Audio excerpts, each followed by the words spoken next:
भोजन बनाने के पश्चात में सबसे पहले मेरे गोविंद का भोग लगाना और बाद में खुद खाना। फिर मुझको स्वाद बताना आकर के कल कि महाराज जी तुम्हारे प्याज वाले में ज्यादा स्वाद था, या कल आज जो बगैर प्याज चप्पल पहन करके भोजन बनाया उसमें ज्यादा स्वाद आया। त्वदयम देवम गोविंदो चम देवनाशिता मनोज्ञम मंदिम स्थितम मधुसुंदरम च मंदनायनम।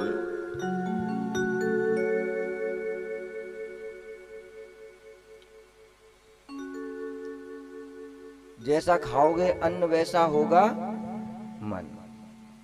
जब अन्न शुद्ध होगा तुम्हारा चित्त शुद्ध होगा, तुम्हारा मन शुद्ध होगा, तुम्हारे घर के संस्कार शुद्ध होंगे, और जब घर के संस्कार शुद्ध होंगे तो बच्चे के संस्कार भी शुद्ध होंगे, और वही बच्चा श्रवण कुमार बन करके बुढ़ापे में तुम्हारी सहायता करेगा।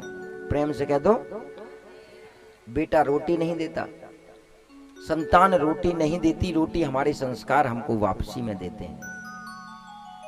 आज जब हम हारे थके आए, चाहे तुम कितने भी क्यों ना थक रहे हो, जब तुम्हारा बेटा वहां पर हो उस समय अपने माता पिता के 2 मिनट चाहे बैठ करके उनकी सेवा करना, वो देखेगा जरूर।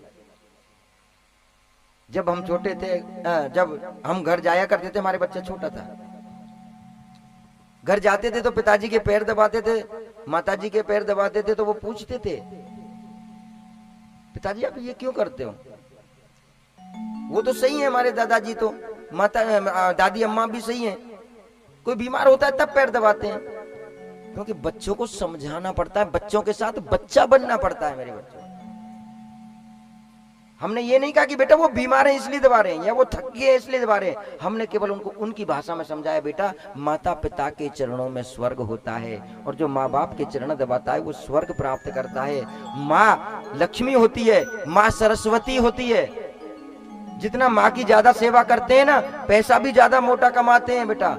और जो जितनी ज्यादा माँ की सेवा करता है तो पढ़ाई में वो बहुत होशियार हो जाता, मेहनत नहीं करता तब भी वो बहुत होशियार रहता है। बच्चे को क्या चाहिए? मेहनत करनी ना पड़े और अच्छी पढ़ाई मिल जाए। पिताजी की सेवा करते हैं तो बेटा भगवान सारे खुश हो जाते हैं। सच कहता हूं, अब जब कथा करके घर जाता हूं ना, दोनों के दोनों बेटे और देवियां हमारे दोनों पैरों पे बैठ जाएंगे और खूब आधा पौना घंटा तक हमारी सेवा करते हैं। वो ये मैं प्रैक्टिकल अपना खुद दे रहा हूं, दूसरे के लिए नहीं कहता हूं। मैं पढ़ी पढ़ाई बातें नहीं बता रहा हूं, ये करके देखना आप। आजकल तो आएंगे ड्यूटी से, माता पिता बेचारे उसमें बैठे हैं हॉल में, डायरेक्ट हॉल में नमस्कार की तो छोड़ो, हाय बाय भी नहीं करते माता पिता से, तो डायरेक्टली बेडरूम में घुसेंगे। मैडम के सर में यदि सर पे बंधा हुआ देख लिया, हाय क्या हो गया है? यानी कि दर्द सर उसको हो रहा हो गया, लेकिन सारा दर्द पूरा बदन में पति देव हिल जाते हैं बेचारे। सर में दर्द हो रहा है, बेचारा खोरा हारा थक के आया और भूल गया वो अपना दर्द। हाँ हाँ थोड़ा थोड़ा हो रहा है, ज्यादा नहीं, कुछ नहीं, थोड़ा थोड़ा है। अच्छा चाय बनाऊं? हाँ ऐसा कर लो, दो कप बनाई लो, तुम भी हारे थके आए, एक तुम भी पी लेना और एक मैं भी पी लूंगी। प्रेम से कह दो। अब बेटे ने वही देखा, बेटे ने भी वही देख लिया, आए कंधे पे हाथ रखा, और यार ठीक हो ना यार? आज एक बेटा भी अपनी माँ से कहता है, अरे यार रहने दो। फिर कहते हैं बेटे में संस्कार नहीं, बाद में सेवा नहीं करता। एक बार प्रेम से कह दो, जोर से कहना पड़ेगा।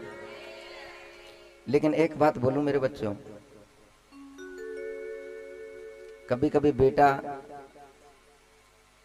भी गलत नहीं होता, हम समझ बैठते हैं।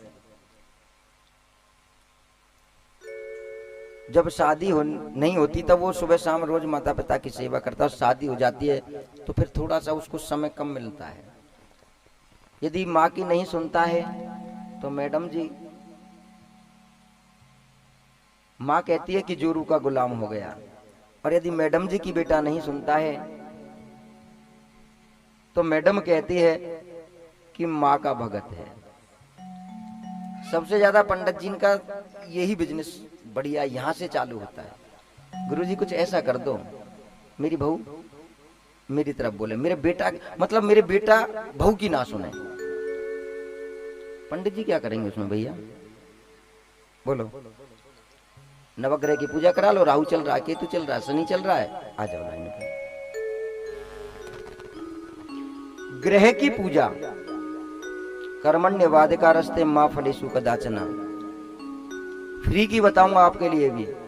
ब्राह्मण देव केवल आशीर्वाद देने के लिए पूजा करते हैं, तो ये आशीर्वाद देते हैं, उससे ग्रह शांत होते हैं, ना कि तुम्हारी पूजा करने से ग्रह शांत होते हैं। इनको तुम हर महीना अपने घर में बैठा करके एक कप चाय पिलाया करो, बढ़िया नमकीन बिस्किट से इनका नाश्ता कराओ और एक बार भोजन कराओ, तुम्हारी ग्रह अपने आप शांत हो जाएंगे। कोई राहु केतु कोई परेशान नहीं करेगा, क्योंकि ग्रह की पूजा जो चलती है, देखो मैं फ्री में बता रहा हूँ, ब्राह्मण देवता माफ करना, परंतु आपके लिए महीना भर का भोजन तैयार करवा रहा हूँ। ये नहीं बुलाएंगे तो भी बुलाएंगे, वैसे तो श्राद्धों में बुलाते हैं पर फिर बुलाने लग जाएंगे। मैंने कल इनसे कहा था ना कि जो आरती करते हैं तो नजर उतारोगे, तो बेटा अब नहीं उतारा। कल किसी ने भी सच्ची में बीच में हाथ नहीं हटाया, कल किसी ने भी हाथ नहीं उठाया बीच में। प्रेम से कह दो। परंतु ये जीवन का सत्य बता रहा हूं मैं। ग्रह नवग्रह पैदा किए देवी देवताओं ने, ग्रहों को अपना कार्य सौंपा कि तो आप अपना अपना कार्य कीजिए। नवग्रहों का काम है कर्म का फल और कर्म का दंड देना।